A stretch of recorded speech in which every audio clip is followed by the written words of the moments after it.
Vous êtes sur Zonar Télévision, bienvenue dans Zonar Actualité.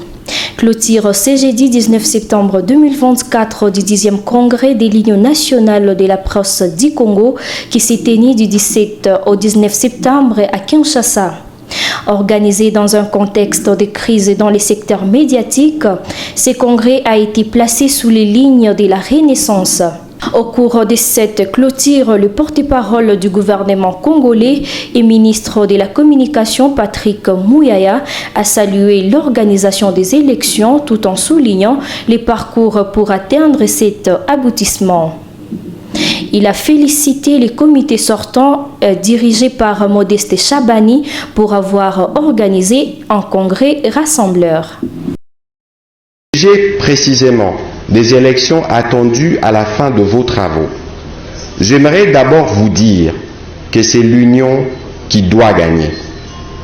Et il y a lieu d'aborder cet exercice dans la sérénité et la transcendance qui vous ont caractérisé depuis les travaux préparatoires jusqu'à ces jours. Les textes sont peut-être bien plus importants que les choix des individus qui à un moment ou à un autre passeront, mais les textes resteront pour nous assurer que nous avons écrit notre partition dans les changements de l'écosystème médiatique congolais. Vous êtes, je le disais plus haut, le poumon de la démocratie.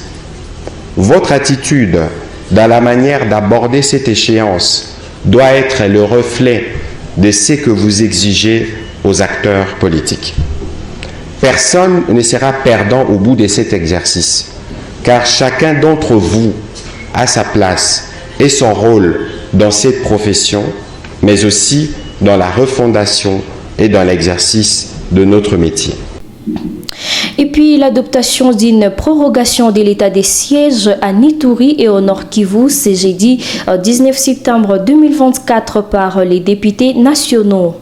Une adoption qui s'est faite à l'absence des députés du Nord Kivu, Sud Kivu et Ituri.